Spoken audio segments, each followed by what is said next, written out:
नमस्कार, दिन भर की बड़ी खबरों में आपका स्वागत है। मैं हूं आंचल। आज इस बुलेटिन में बात होगी सरकार के खिलाफ राहुल खड़गे की हुंकार की। ये नरेंद्र मोदी जी, ये तो सरेंडर मोदी है। पश्चिम बंगाल में जारी की गई फाइनल वोटर लिस्ट की देखेंगे। जमानत मिलने के बाद भी यूथ कांग्रेस अध्यक्ष क्यों नहीं हुए रिहा? मोदी सरकार पर क्यों भड़के उपराष्ट्रपति जगदीप धनखड़? अहंकार, ईर्ष्या, दुर्भावना, प्रतिघात की भावना उनकी तिलांजलि की जाए। जानेंगे कैसे मिडिल ईस्ट में छिड़ी भयानक जंग। और बुलेटिन के आखिर में देखेंगे जाने माने कार्टूनिस्ट इरफान की इस खबर पर पड़ी तिरछी नजर। लेकिन दिन भर की तमाम बड़ी खबरों से पहले एक नजर आज की सुर्खियों पर। राजस्थान के पूर्व गवर्नर कलराज मिश्र का बड़ा बयान, कहा यूजीसी पर विवाद संविधान के दायरे में ही सुलझाएं, सामाजिक मतभेद को रोकने की कही बात। कपिल सिब्बल ने सरकार से किए सवाल, केजरीवाल ने 126 दिन जेल में बिताए, कौन करेगा इसकी भरपाई? सीबीआई पर जानबूझकर जांच को लंबा खींचने का लगाया आरोप। राहुल गांधी का वित्त मंत्री निर्मला सीतारमण को खत, लिखा ex serviceman contributory health scheme के लिए पर्याप्त बजट दें, दिव्यांगता पेंशन से हटाए इनकम टैक्स। बीजेपी पर प्रियंका खरगे का बड़ा हमला, कहा 12 सालों से कठपुतली बनी हुई है जांच एजेंसियां, राजनीतिक फायदे के लिए इस्तेमाल करती है बीजेपी। केरल दौरे पर कांग्रेस सांसद प्रियंका गांधी, वायनाड में लैंडस्लाइड से पीड़ित लोगों से की मुलाकात, बोली पुनर्वास में केंद्र नहीं आ रहा आगे। ये तो थी सुर्खियां। अब बात आज की सबसे बड़ी खबर की। 2027 में होने वाले पंजाब चुनाव के लिए कांग्रेस ने अभी से अपने तैयारियों को धार देना शुरू कर दिया है। इसी सिलसिले में पंजाब के बरनाल में कांग्रेस ने किसान मजदूर महारैली का आयोजन किया, जिसमें पार्टी अध्यक्ष मल्लिकार्जुन खड़गे और नेता प्रतिपक्ष राहुल गांधी शामिल हुए। इस दौरान उन्होंने आम आदमी पार्टी और बीजेपी पर जमकर निशाना साधा। तो क्या कुछ कहा उन्होंने, देखिए इस रिपोर्ट में। कांग्रेस ने पंजाब में अपने पैर जमाने की कोशिशें शुरू कर दी है। पंजाब में 2027 के विधानसभा चुनाव के लिए कांग्रेस ने कैंपेन की धमाकेदार शुरुआत की। राज्य के बरनाल में कांग्रेस ने किसान मजदूर महारैली का आयोजन किया, जिसमें कांग्रेस अध्यक्ष मल्लिकार्जुन खड़गे और पार्टी सांसद राहुल गांधी ने शिरकत की। इस दौरान खड़गे ने हुंकार भरते हुए पीएम मोदी और पंजाब सरकार को आड़े हाथों लिया। खड़गे ने दावा किया कि आम आदमी पार्टी और बीजेपी दोनों मिले हुए हैं, आप सरकार बीजेपी की बी टीम है। खड़गे ने पीएम मोदी पर देश को बेचने का आरोप लगाया और कहा कि मोदी देश के लोगों को गुलाम बनाने का काम कर रहे हैं। नरेंद्र मोदी जी, ये तो सरेंडर मोदी है। क्या है ये? नरेंद्र मोदी सरेंडर मोदी। किनके सामने सरेंडर है? ट्रंप के सामने सरेंडर है। वहीं खड़गे के बाद राहुल गांधी ने मोर्चा संभाला और अमेरिका के साथ ट्रेड डील को लेकर सरकार को घेरा। राहुल ने कहा कि यूएस ट्रेड डील में नरेंद्र मोदी ने देश का भयंकर नुकसान किया है, देश का डेटा दे दिया, किसानों को खत्म कर दिया, एमएसएमईज को खत्म कर दिया, एनर्जी सिक्योरिटी से समझौता कर दिया, लेकिन अमेरिका ने हमें क्या दिया? राहुल ने आगे कहा कि इस ट्रेड डील में न अमेरिका के किसानों का नुकसान होगा और न ही इंडस्ट्री का। पूरा का पूरा हिंदुस्तान नरेंद्र मोदी ने बेच दिया। क्यों? एक हाथ इधर एक हाथ उधर, गला बीच में, खत्म। राहुल ने जनसभा में पूर्व आर्मी चीफ नरवणे का भी जिक्र किया और कहा कि 4 महीने से अमेरिका और भारत की डील रुकी हुई थी। संसद में जब मेरा भाषण चल रहा था तो उसे रोका जा रहा था और उसी शाम प्रधानमंत्री का फोन ट्रंप को जाता है। ये मैंने नहीं कहा है, इस बात को लेकर ट्रंप ने ट्वीट किया है। पीएम ने ट्रंप को फोन किया लेकिन किसी मंत्री को नहीं पूछा और कह दिया कि मैं डील के लिए तैयार हूं। राहुल ने साफ साफ आरोप लगाया कि मुझे बोलने से रोका जा रहा था क्योंकि सरकार डरी हुई थी। राहुल ने अपना हमला जारी रखते हुए आगे कहा कि नरेंद्र मोदी इन मामलों से बच नहीं सकते। ये नहीं बच सकते क्योंकि एप्स्टीन फाइल, अदानी का केस कभी ना कभी तो खुलेगा। मैं आपको बता रहा हूं, रात को नरेंद्र मोदी सो नहीं पा रहे हैं, नींद नहीं आ रही है, कांप रहे हैं। इसके साथ ही कांग्रेस सांसद ने पार्टी कार्यकर्ताओं को मैसेज दिया कि काम टीम वर्क से होता है, एक प्लेयर गेम नहीं जीत सकता, हमारे पास पूरी टीम बैठी है। मैं मैसेज देना चाहता हूं कि टीम प्लेयर बनो वरना रिजर्व में बैठा देंगे। यानी एक तरह से उन्होंने कांग्रेस में गुटबाजी को लेकर नेताओं को चेतावनी दी है। रैली के दौरान लोगों में काफी जोश दिखाई दिया। इस रैली से जहां कांग्रेस को अपनी जमीन मजबूत होने की उम्मीद दिखाई दे रही है, वहीं इन हमलों से बीजेपी और पंजाब में सत्ताधारी पार्टी आम आदमी पार्टी की टेंशन बढ़ गई है। राहुल गांधी के इन हमलों के बाद देश की राजनीति में नए तूफान की आहट सुनाई दे रही है। कांग्रेस की रैली ने पंजाब में सरगर्मी बढ़ा दी है तो बंगाल में भी सियासी हलचल तेज है। एसआईआर के बाद आखिरकार चुनाव आयोग ने पश्चिम बंगाल की फाइनल वोटर लिस्ट जारी कर दी है। बताया जा रहा है कि कुल 65 लाख नाम इस लिस्ट से काट दिए गए हैं। वहीं सबसे ज्यादा चर्चा ममता बनर्जी की सीट की हो रही है। तो क्या है ये पूरी खबर, जानने के लिए देखिए ये रिपोर्ट। पश्चिम बंगाल में विधानसभा चुनाव से पहले चुनाव आयोग ने फाइनल वोटर लिस्ट जारी कर दी है। इस नई लिस्ट के सामने आते ही राज्य में सियासी घमासान शुरू हो गया है। चुनाव आयोग के आंकड़ों के मुताबिक पूरे राज्य में कुल 65 लाख मतदाताओं के नाम लिस्ट से हटा दिए गए हैं। इनमें से 58 लाख नाम पिछले साल दिसंबर में जारी ड्राफ्ट लिस्ट में ही हटा दिए गए थे। 28 फरवरी को जारी फाइनल लिस्ट में 7 लाख नाम और काट दिए गए। आयोग का कहना है कि ये नाम गुजरे हुए शिफ्टेड या डुप्लीकेट वोटरों के हैं। हालांकि अभी भी 60 लाख नाम पेंडिंग हैं, जिनके दस्तावेजों की जांच जारी है। सबसे ज्यादा चर्चा मुख्यमंत्री ममता बनर्जी के विधानसभा क्षेत्र भवानीपुर की हो रही है। भवानीपुर से कुल 47,094 मतदाताओं के नाम काटे गए हैं। इसके अलावा 14,154 नाम अभी भी वोटिंग लिस्ट में हैं। अगर ये नाम भी हटते हैं तो संख्या और बढ़ सकती है। बता दें कि 2021 के उपचुनाव में ममता बनर्जी ने ये सीट 58,000 से ज्यादा वोटों से जीती थी। इतने बड़े पैमाने पर नाम कटने से चुनावी समीकरण बदल सकते हैं। बीजेपी नेता शुरू से ही वोटर लिस्ट में गड़बड़ी का आरोप लगा रहे थे। शुभेंदु अधिकारी और सुकांत मजूमदार ने दावा किया कि भवानीपुर बीजेपी का गढ़ है और इस बार वहां उनकी जीत तय है। शुभेंदु ने ममता बनर्जी को सीधी चुनौती देते हुए कहा कि वो वहीं से चुनाव लड़े। दूसरी तरफ तृणमूल कांग्रेस ने इसे साजिश करार दिया है। टीएमसी नेता जयप्रकाश मजूमदार ने कहा है कि अगर किसी वैध वोटर का नाम हटा है तो सुप्रीम कोर्ट के निर्देश के मुताबिक उसे वापस जोड़ने का मौका है। वहीं टीएमसी नेता तन्मय घोष ने आरोप लगाया कि एसआईआर के नाम पर बंगालियों के खिलाफ साजिश हो रही है। पार्टी ने चेतावनी दी है कि गलत तरीके से नाम हटाए जाने पर वो कानूनी और राजनीतिक आंदोलन करेंगे। बंगाल की वोटर लिस्ट को लेकर सवाल उठ रहे हैं तो सवाल यूथ कांग्रेस नेताओं के खिलाफ कार्रवाई पर भी खड़े हो रहे हैं। यूथ कांग्रेस के अध्यक्ष उदय भानु चिप को जमानत मिल गई थी। इसके बावजूद एक मामूली कानूनी पेच के चलते उनकी रिहाई टल गई और दोबारा हिरासत में भेज दिया गया है, जिसको लेकर यूथ कांग्रेस का गुस्सा भड़क उठा। तो क्या है पूरी खबर, जानेंगे इस रिपोर्ट में। यूथ कांग्रेस के राष्ट्रीय अध्यक्ष उदय भानु चिप को पटियाला हाउस कोर्ट ने जमानत दे दी, लेकिन जमानत मिलने के बावजूद प्रशासन ने सत्यापन के नाम पर चिप की रिहाई में रोड़ा अटका दिया है। कोर्ट ने जमानत बॉन्ड और जमानती के दस्तावेजों के सत्यापन के लिए 1 मार्च तक का समय मांगा है, जिसके कारण चिप को फिलहाल न्यायिक हिरासत में ही रहना होगा। कांग्रेस कार्यकर्ताओं का आरोप है कि ये केवल समय बर्बाद करने और एक युवा नेता के मनोबल को तोड़ने की साजिश है।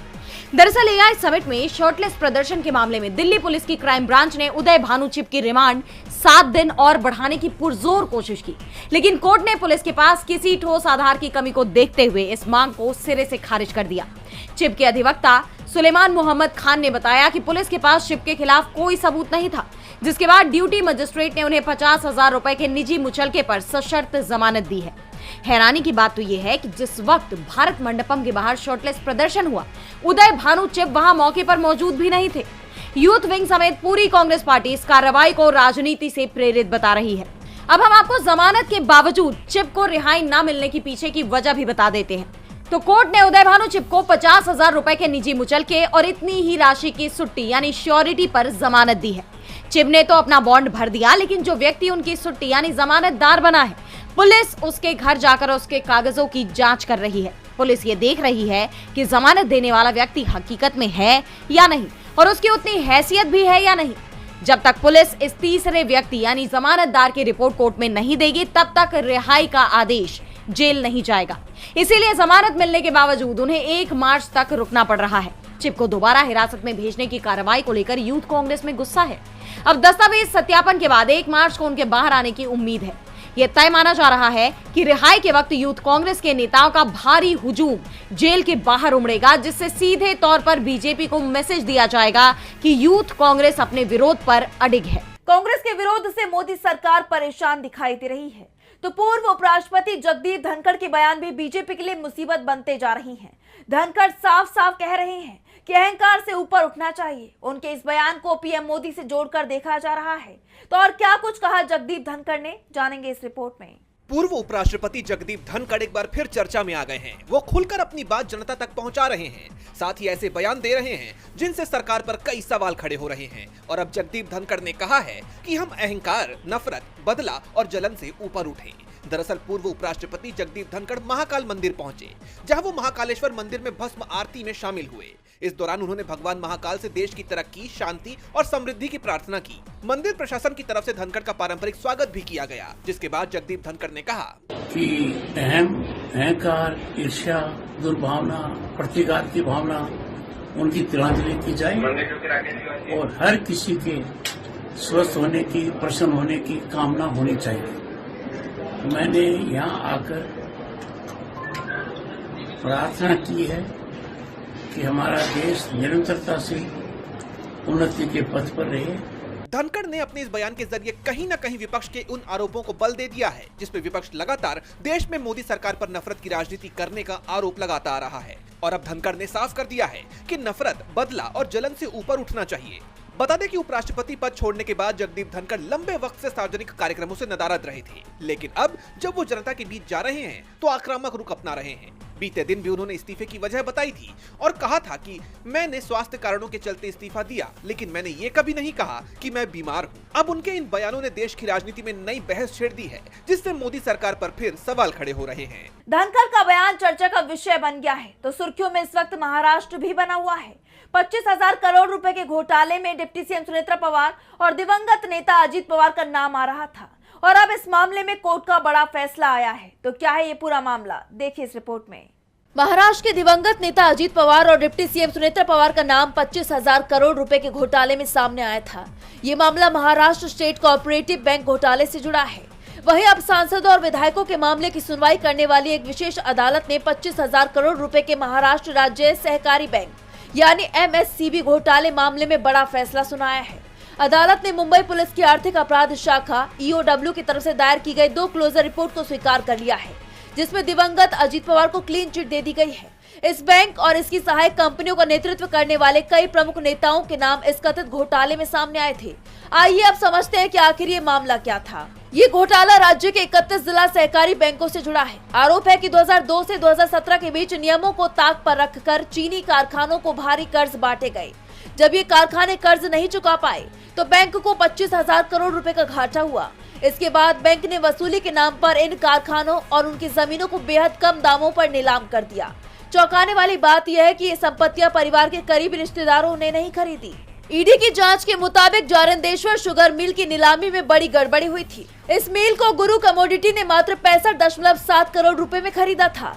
जांच में सामने आया कि इस खरीद के लिए पैसा जय एग्रोटेक से आया था, जिसमें सुनेत्रा पवार निदेशक थी। मुंबई पुलिस की आर्थिक अपराध शाखा ने पवार दंपत्ति को क्लीन चिट दे दी थी, लेकिन मामला अदालत में लंबित था और अब कोर्ट ने इस मामले में दिवंगत अजीत पवार और महाराष्ट्र की डिप्टी सीएम को क्लीन चिट देते हुए क्लोजर रिपोर्ट स्वीकार कर ली है।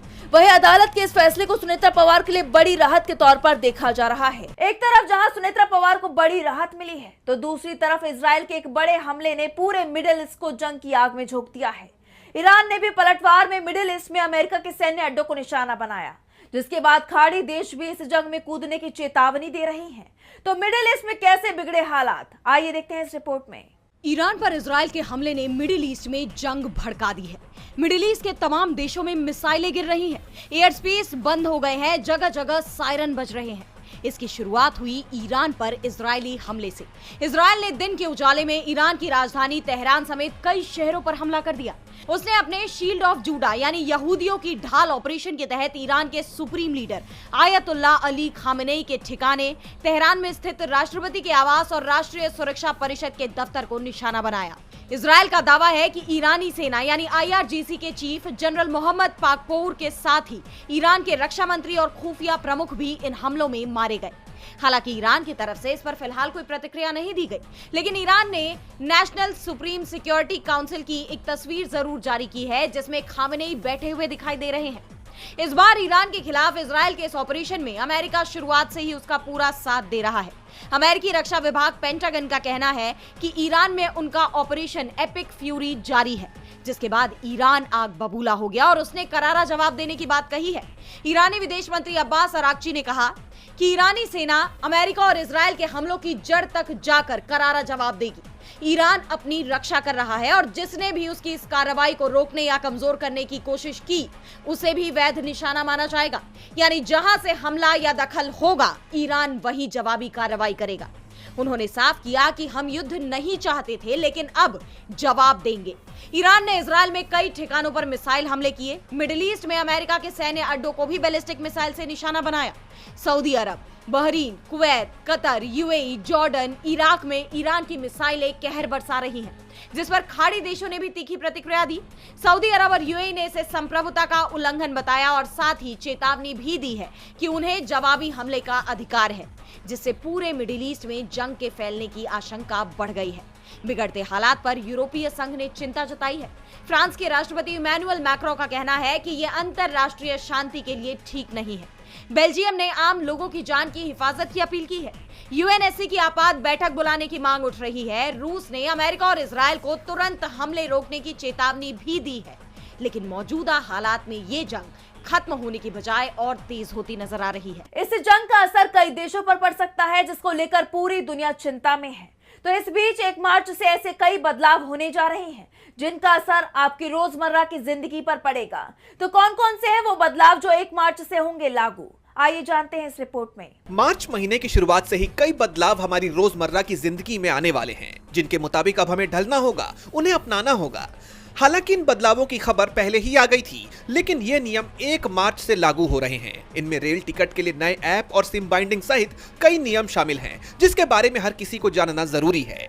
अब तक इस्तेमाल होने वाला यूटीएस ऐप 1 मार्च से काम करना बंद कर देगा। अब रेल वन नाम का नया मोबाइल ऐप डाउनलोड करना होगा। जनरल और प्लेटफॉर्म टिकट की बुकिंग अब सिर्फ इसी ऐप से हो सकेगी। डिजिटल पेमेंट करने वालों के लिए बड़ी खबर है। अब बड़े ट्रांजैक्शंस के लिए सिर्फ 4 या 6 अंकों का यूपीआई पिन काफी नहीं होगा।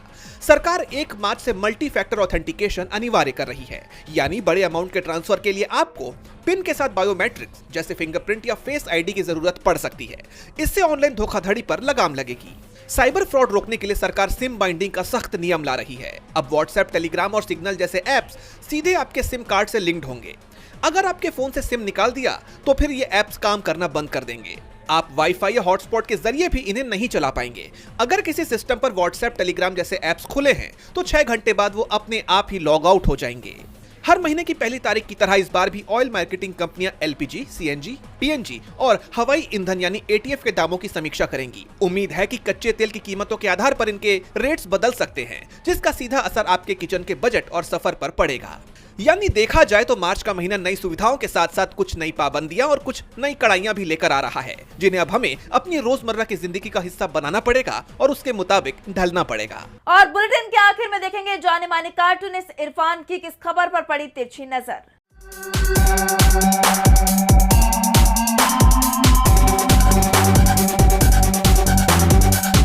दिल्ली के पूर्व सीएम अरविंद केजरीवाल और डिप्टी सीएम मनीष सिसोदिया को शराब नीति वाले मामले में दिल्ली की अदालत ने बाइज्जत बरी कर दिया है। इसको बीजेपी बिल्कुल पचा नहीं पा रही है। तरह तरह की बातें उनके ऊपर कही जा रही हैं। अरविंद केजरीवाल ने तो इस पर उत्साहित होकर ये तक कह दिया कि अगर दिल्ली में इस वक्त चुनाव हो जाए तो बीजेपी को 10 से ज़्यादा सीटें नहीं मिलेंगी। अगर 10 से ज़्यादा सीटें मिली तो मैं राजनीति से संन्यास ले लूँगा। हाँ भाई, अगर 10 से कम सीटें मिली तो ज्ञानेश कुमार संन्यास ले लेंगे।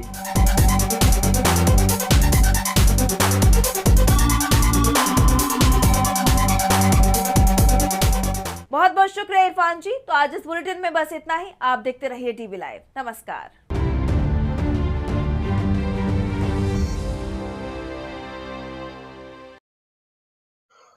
वीडियो को लाइक करें, चैनल को सब्सक्राइब करें और डेली अपडेट्स के लिए बने रहें हमारे YouTube चैनल पर। धन्यवाद।